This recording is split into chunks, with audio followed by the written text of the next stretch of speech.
memberikan persembahan yang dikumpulkan pada saat Natal itu untuk perjuangan kemanusiaan bagi rakyat Palestina. Bantuan kemanusiaannya berupa apa, Pak? Persembahannya, Dek. Persembahan itu uang, ya, yang dikumpulkan di situ. Uang. Nanti berapa jumlahnya, apa yang terkumpul di situ, ya. Jadi itu kita belum tahu berapa karena akan terkumpul pada saat ibadah itu, ya. Menteri-menteri nggak usah ambil panggung lagi di dunia agama, nggak usah, urus negara aja. Ya, urus politik itu, menteri-menteri itu jabatan politik, nggak usah terjun bebas ke agama lagi untuk obok-obok agama, mempolitisasi agama. Mestinya kalau menteri-menteri dengar ini, Pak Marwarar mundur aja, Pak.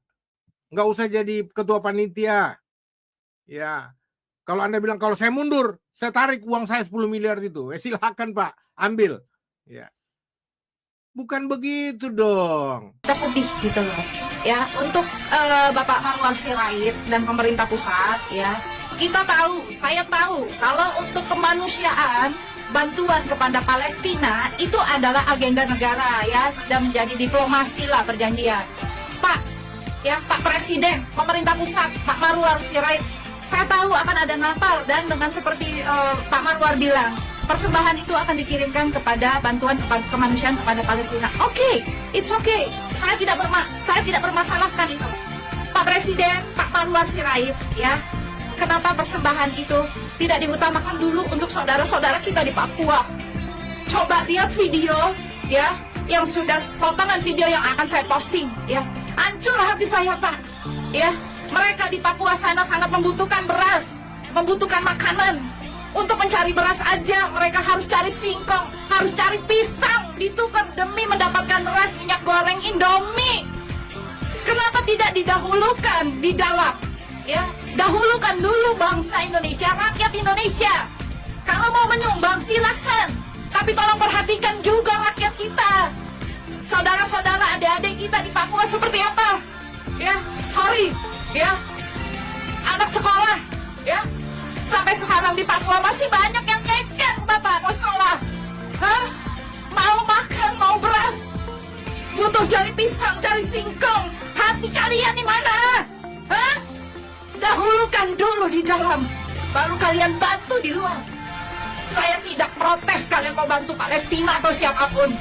Tolong lihat Papua. Kalau mau dibilang anggaran Papua itu besar, tanya audit pejabatnya di sana. Kenapa rakyat di sana masih butuh beras? Masih susah? Hah? Audit pejabat, anggaran ke Papua kemana? Kenapa mereka harus tetap mencari beras, mencari Indomie, mencari mie goreng? Harus cari ubi dulu, harus cari pisang dulu. Hati kalian kemana? Jangan bicara kemanusiaan, ya? Jangan bicara kemanusiaan.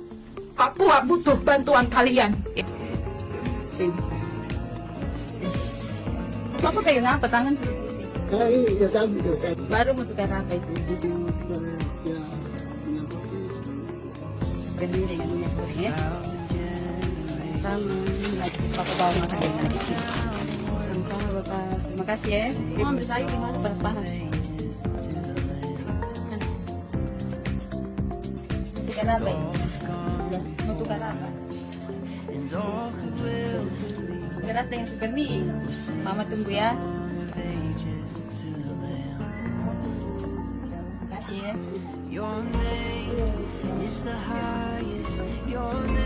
Malam, Mama. Mana sini? Di sini. Sabar, ya. Mama mau tukar apa kita? Beras. Beras dengan super mie. Hah? Dari suster sama.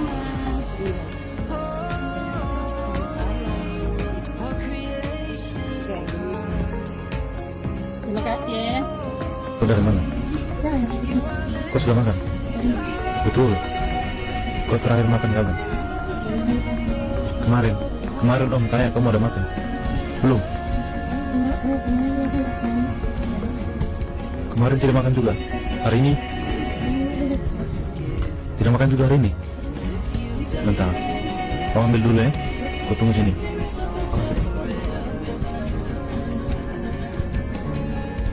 Malam yang banyak. Berarti kau makan, tidak makan sudah 2 hari. Yuk. Di rumah tidak ada beras. Itu bagaimana? Rica. Mana Rica? Mama ambil di mana Rica? Nenek ambil di mana? Mau tukar apa? Mama makan. Makan apa? Belum makan. Mama tunggu ya. Nih makan dulu ya. Kenapa kita makan ikan? Mau bawa? Berarti kalau tadi ya pasti perayaan itu saya mau kan maksimal 30% dari budget yang ada. Berarti kalau tadi terkumpul kan sudah lihat dan itu pasti akan berproses terus karena terbuka, gotong royongnya banyak banget. Jadi yang pasti juga nanti soal bantuan pendidikan ya itu utamanya juga bantuan seperti sembako. Nanti tentu ada usul-usul lagi yang kita mesti bahas. Mekanisme bantuan untuk Palestina gimana Pak? Nanti persembahannya nanti dikumpulkan bagaimana diserahkan sama Pak Dubes Palestina yang kita akan undang di acara perayaan. Boleh dijelaskan alasan kenapa Natal tahun ini dipersembahkan untuk Palestina gitu Pak? Karena kita melihat Palestina itu soal kemanusiaan. Kita mendukung langkah-langkah Bapak Presiden, umat Kristen di Indonesia, umat Kristiani di Indonesia mendukung langkah-langkah.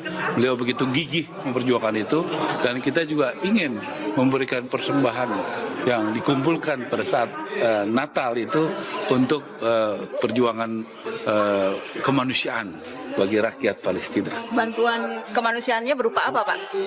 Persembahannya, Dek. Persembahan itu uang. Persembahannya, Dek. Persembahan itu uang, ya. Yang dikumpulkan di situ. Uang. Nanti berapa jumlahnya, apa yang terkumpul di situ, ya. Jadi itu kita belum tahu berapa karena akan terkumpul pada saat ibadah itu, ya. Tapi Dubes Palestina sudah confirm Pak? Dan tentu kita undang, ya. Kita undang, ya. Kolekte Natal untuk Palestina diumumkan oleh Sang Ketua Umum. Ya, Ketua Umum sendiri dalam video conference yang tadi kita dengar itu mengatakan semua hasil kolekte Natal, persembahan pada waktu ibadah berlangsung, itu kolekte Natal. Ya, itu dipersembahkan untuk Palestina seluruhnya. Berapapun itu terkumpul nanti, misalkan terkumpulnya diharapkan itu targetnya sampai 100 miliar. Itu semuanya dipersembahkan untuk Palestina. Itu di luar persembahan lain di luar ibadah Natal pada waktu event berlangsung. Jadi ingat, kolekte Natal itu adalah persembahan yang ditarik pada waktu acara berlangsung.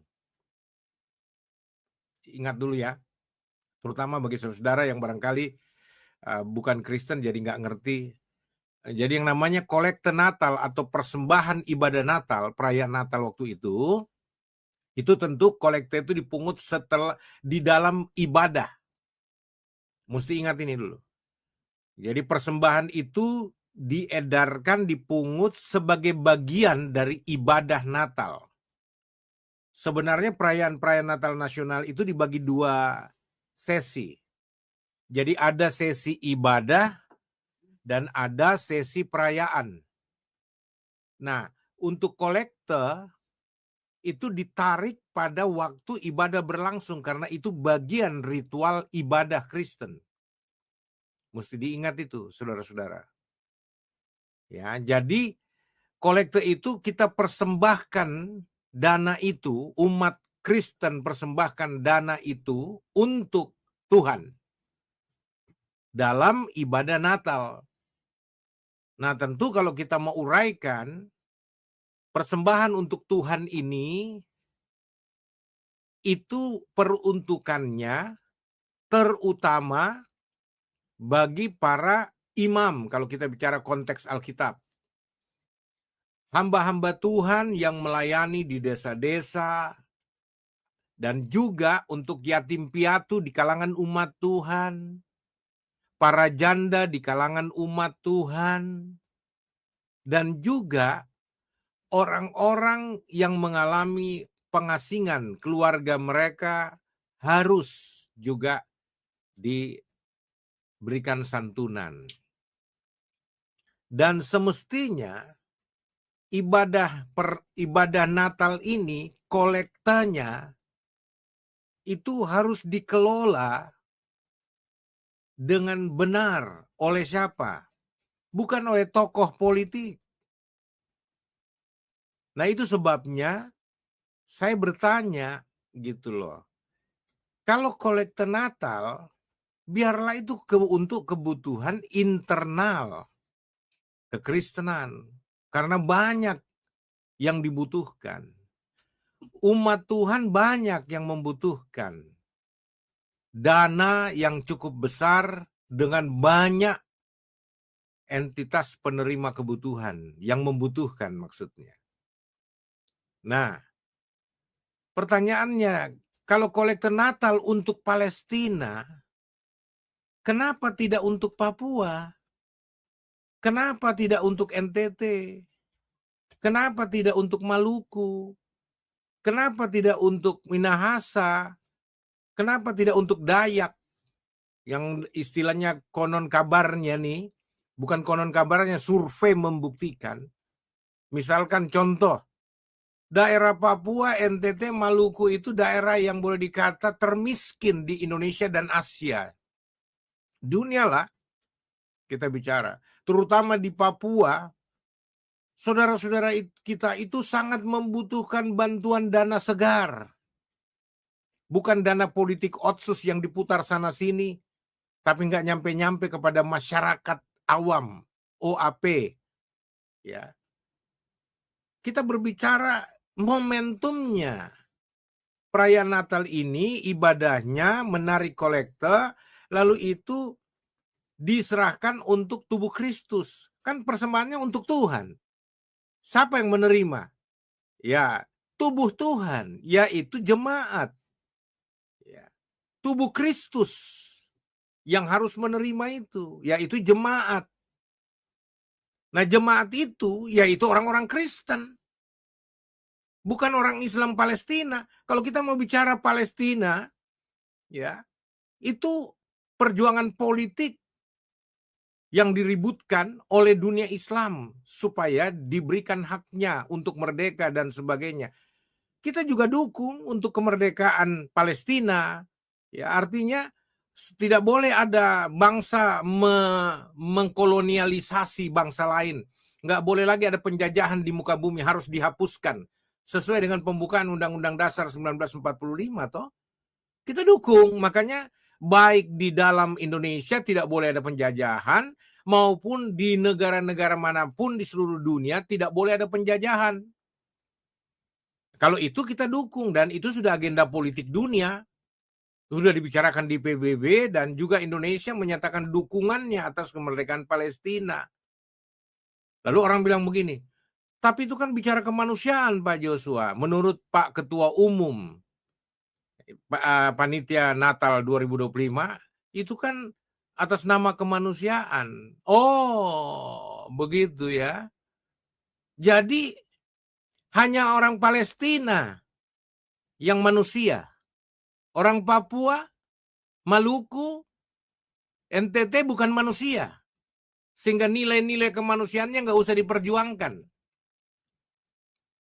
Kalau kita bicara, oh kita sumbang ke Palestina bukan urusan agama, bukan urusan politik, tapi untuk kemanusiaan. Jadi hanya orang Palestina yang kita bisa bicara tentang kemanusiaan. Terus Papua, Maluku, NTT, Dayak, nggak boleh kita bicara kemanusiaan. Ya. Atau kalau kita bicara Indonesia, nggak bicara agama lah. Saudara-saudara kita di Aceh juga banyak kesulitan, kesusahan hidup. Kenapa untuk negeri kita dulu? Kenapa tidak untuk kita dulu maksudnya? Ya, agenda politik apa ini yang memanfaatkan momentum perayaan agamawi seperti Natal itu diintervensi untuk apa? Pertanyaan saya, untuk apa? Nah, Ketua Umum Panitia Natal itu sudah bicara bahwa semuanya kolekte Natal itu untuk dipersembahkan kepada Palestina. Jadi kalau pungut persembahan dalam ibadah itu bukan untuk Tuhan, tapi untuk Palestina. Dengar saya baik-baik. Jadi pada waktu nanti ibadah Natal berlangsung, kolekte dijalankan, persembahan dijalankan, pungut persembahan dari jemaat Tuhan Yesus Kristus, orang Kristen yang hadir pada waktu itu, maka perlu diingat, persembahan itu bukan untuk Tuhan, tapi untuk Palestina. Jadi Palestina sudah menjadi Tuhannya orang Kristen di Indonesia. Ya. Mohon maaf saya agak keras karena saya rasa kecewa dengan momen apa statement atau pencanangan ya yang saya pikir enggak rasional lah, irasional. Ya. Makanya mohon maaf ya kalau saya perlihatkan ini kepada saudara. Lihat nih. Ya, ini foto-foto terbalik ini saya bikin nih semua nih. Jungkir balik foto-fotonya ini. Ada Menteri Agama di situ, kepalanya di bawah, Menteri Marwarar Sirait, kepalanya di bawah, ya Dirjen Bimas Kristen agak miring sedikit, ya saya nggak kasih taplaka banget sih. Terus Ketua Umum PGI juga di situ, semua miring taplaka orang Manado bilang itu. Lalu kemudian ada Ketua Umum PGPI, ada di situ juga miring semua ini, ya. Lalu kemudian ada Ketua Umum PGLII, semua miring posisinya, cuma satu yang tegak lurus kepalanya. Yang satu gambar itu adalah Presiden Palestina. Dia yang normal, yang lain nggak normal kayaknya. Gitu. Kenapa saya berani bicara begituan? Loh, ini tuna logika kalau saudara mendukung program ini. Ya. Oh, nggak usah lihat foto saya tegak lurus. Kalau saya pasti tegak lurus ke atas. Kepada Rajaku, Raja di atas segala raja, Tuhan Yesus Kristus. Ya. Nah, kita merayakan Natal katanya untuk Raja di atas segala raja, Yesus Kristus Tuhan. Tapi persembahan yang dipungut bukan untuk Tuhan, tapi untuk Palestina. Ini masuk akal, makanya saya bilang tuna logika ini. Ya, irasional. Bagi saya ini ngaco banget ini. Ya. Sorry saya agak keras karena saya nggak rela gitu loh. Pak Yosua kalau begitu nggak setuju bicara tentang bagaimana kita mengadakan aksi kemanusiaan. Kesempatan dong. Nggak usah pencitraan begitulah. Ya, kita bisa kok melakukan dukungan kepada negara manapun termasuk Palestina dan itu sudah sering dilakukan kok.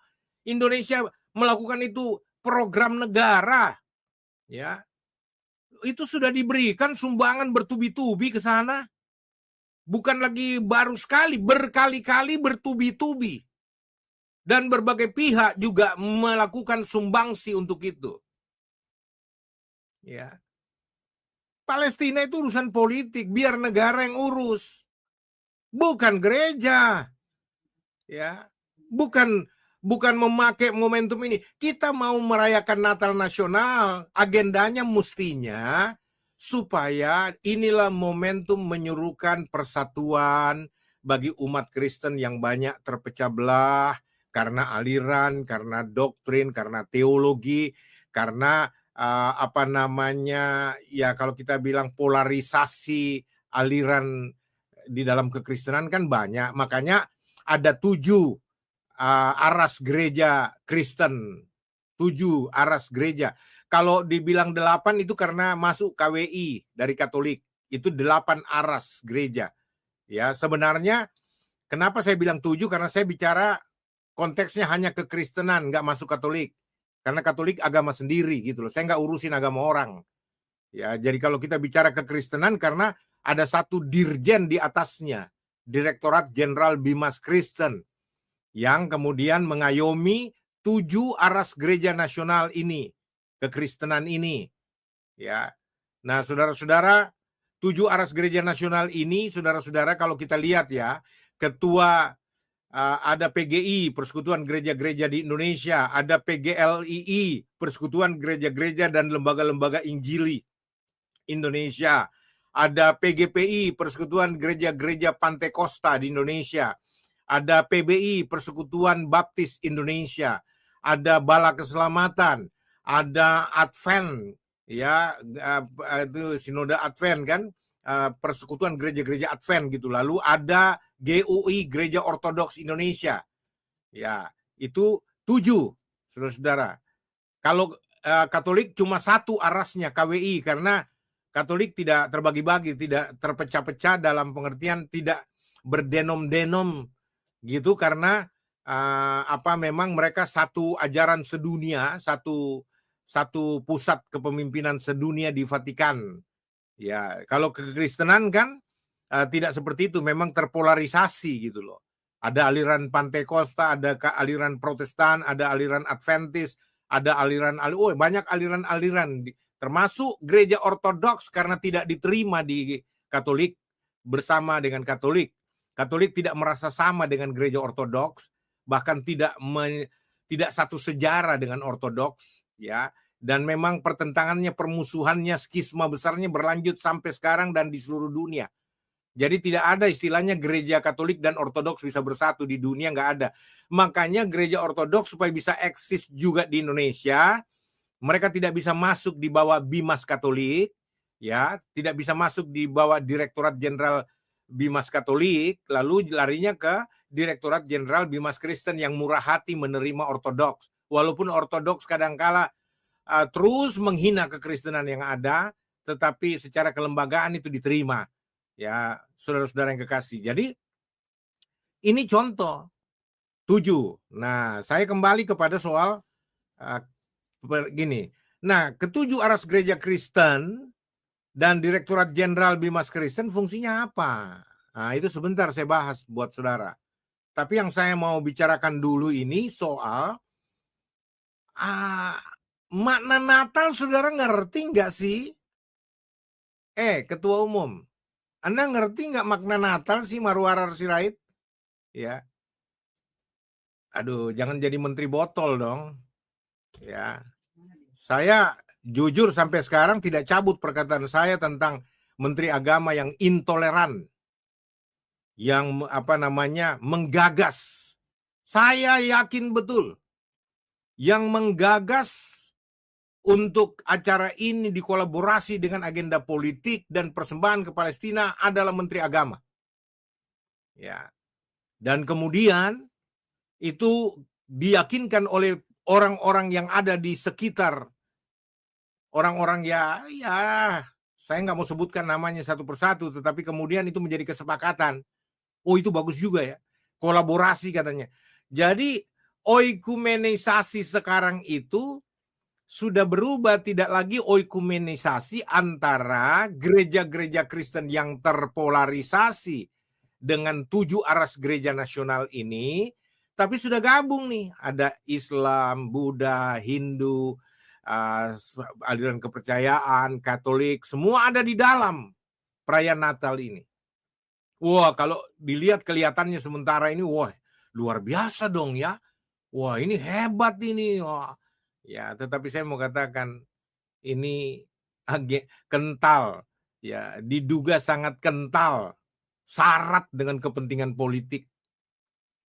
Ya, agenda politiknya kuat sekali, dan ini politik identitas itu berlangsung. Ya, makanya saya bilang stop politisasi agama dan stop mengagamakan politik. Gereja harus steril. Gereja harus steril dari intrik politik. Ya. Nah, kalau orang kemudian, misalkan Presiden mengajak semua elemen bangsa untuk kita bersatu memberikan sumbangsih kepada saudara kita di Palestina, enggak apa-apa, tapi jangan pada momentum Natal. Ya, jangan pada momentum Natal, saya tidak setuju sekali gitu loh. Ya, terus orang mungkin bilang, siapa Anda Joshua Teu? Ya, saya hamba Tuhan. Ya, saya juga berkepentingan untuk berbicara tentang kekristenan untuk menjaga, mengawal, dan mendampingi, mengadvokasi kekristenan di Indonesia sebagai seorang yang punya panggilan apologetics. Ya, jadi saudara-saudara yang kekasih, saya nggak rela.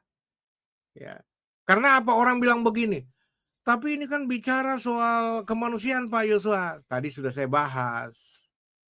Jangan atas nama kemanusiaan lah.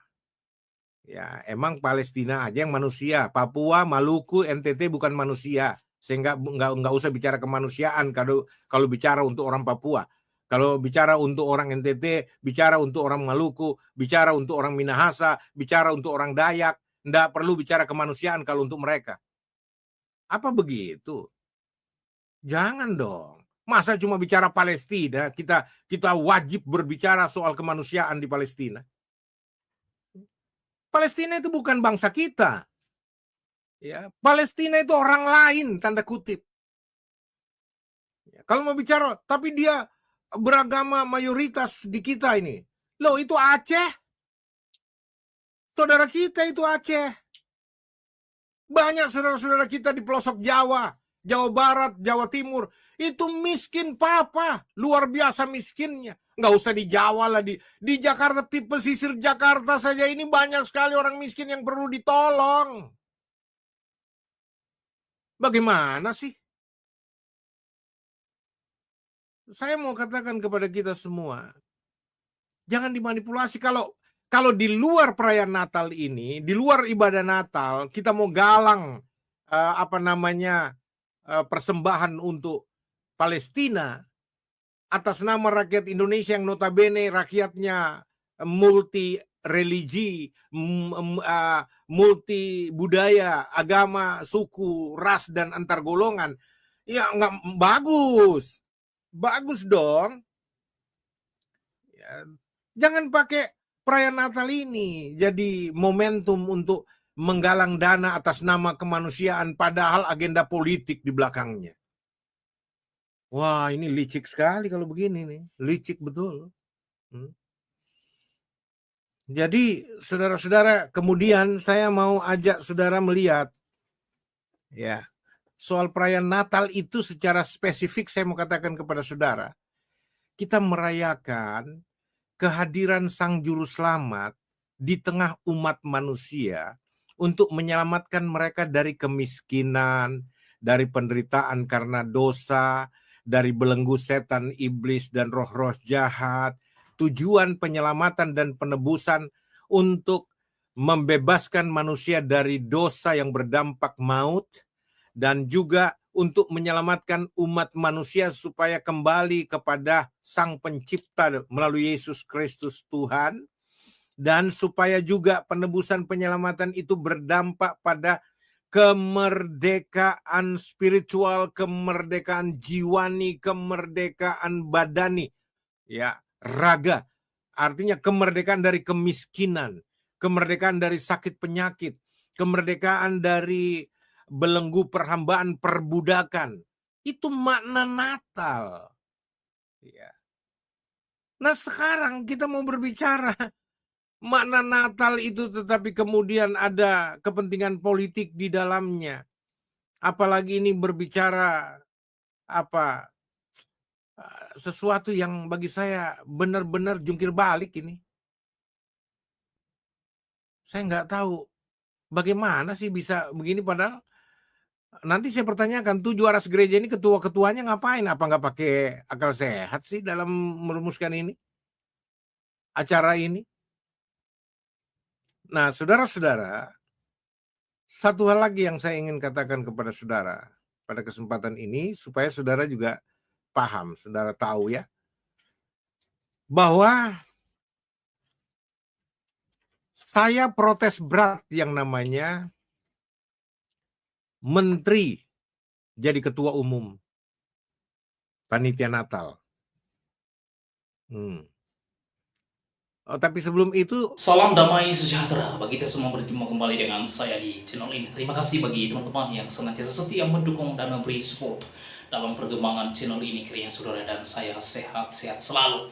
Nah teman-teman, itulah dia video yang baru saja kita saksikan bersama, di mana seorang menteri yang berasal dari kekristenan dalam rangka Natal Nasional tahun ini ia ditunjuk oleh Bapak Presiden Prabowo Subianto sebagai Ketua Panitia Natal Nasional tahun ini. Dalam pernyataannya, ia mengungkapkan bahwa pelaksanaan Natal tahun ini akan dilaksanakan pada bulan Januari. Dan kemudian ia menambahkan bahwa persembahan kolektor Natal umat Kristiani pada Natal Nasional tahun ini dipersembahkan kepada Palestina guna hal kemanusiaan. Ia mengatakan bahwa aksi ini selaras dengan perjuangan dan kegigihan Bapak Presiden Prabowo untuk mendamaikan antara Palestina dan Israel.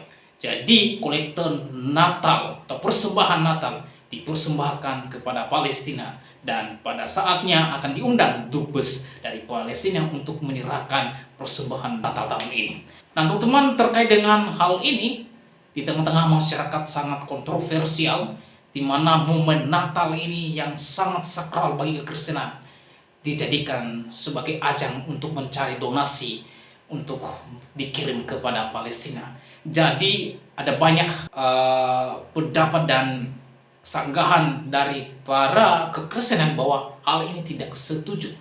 Ya, tidak setujunya kenapa? Karena di momen Natal diambillah persembahan Natal untuk dikirim kepada Palestina.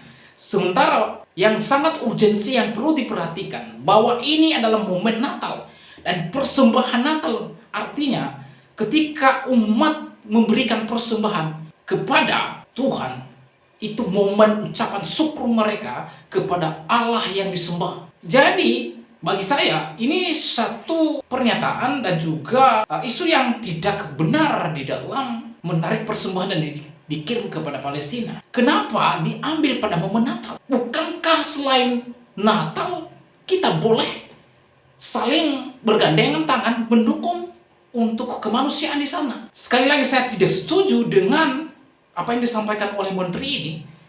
Ya, mohon maaf Bapak Menteri, harusnya Anda banyak belajar Alkitab, baca kitab sucimu supaya engkau tidak terombang-ambing dan juga terprovokasi hal-hal yang terjadi di luar sana. Sungguh sangat jauh Palestina.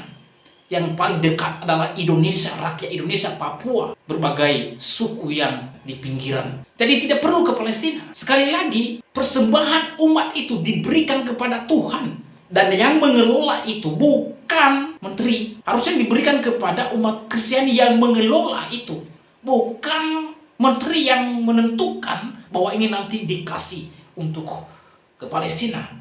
Tidak serta-merta menyimpulkan dan berkomentar seperti itu, tidak. Kalau ada aksi untuk mengumpulkan dana, tetapi bukan pada saat Natal atau setelah kebaktian, bisa dilakukan penggalangan dana di sana. Tetapi jangan pada saat yang paling sakral atau sedang berjalannya ibadah, persembahan yang ditarik pada saat ibadah berlangsung itu diberikan kepada Tuhan. Siapa nanti yang memakani? Para hamba Tuhan, para jemaat-jemaat, dan juga para pelayan-pelayan Tuhan yang ada di pedalaman. Berkat itu disalurkan di sana, itu yang benar. Nah teman-teman, apa yang disampaikan oleh Pak Pendeta Joshua Tim, saya setuju dengan hal itu, bahwa harusnya menteri tidak harus mencampur adukan atau menangani hal ini. Biarlah Pak Menteri saja menangani negara dalam hal persembahan, dan juga hal ini diserahkan kepada umat Kristen yang dapat mengelolanya. Ya, sekali lagi, kiranya Bapak Menteri ini jangan hanya sibuk untuk negara orang, tapi Anda harus sibuk untuk negara Indonesia sendiri. Di Papua sana, saudara, tadi ada di video saya ini, harusnya malu. Kemudian gereja-gereja yang dipersekusi, mana Pak Menteri ini buka suara, diam sambil bahasa, atau cari pamor di dalam momen Natal ini supaya Anda nanti dipilih menjadi menteri? Ini kan kocak, saudara, kocak. Dan oleh sebab itu saya tidak setuju dengan apa yang dia sampaikan. Dan kiranya Pak Menteri membuka hati untuk tidak mengelola persembahan pada Natal tahun ini. Jadi berikan kepada orang-orang yang bersangkutan, yang mengelola, yaitu orang-orang Kristen yang bertanggung jawab di sana, bukan kepada dubes Palestina, bukan kepada Palestina. Sudah banyak bantuan yang dikirim ke Palestina. ya bertonton beras. Tapi kalau tidak memperhatikan rakyat Indonesia, ini sungguh sangat keterlaluan. Tadi oleh sebab itu saudara, bagaimana tanggapan dan pendapat saudara setelah menyaksikan videonya? Berharap teman-teman berkomentar di kolom komentar, dan kalian komentar saudara, komentar yang membangun dan mengedukasi kita semua. Demikian video saya kali ini, sampai bertemu di video saya selanjutnya. Tuhan Yesus memberkati kita semua. Shalom.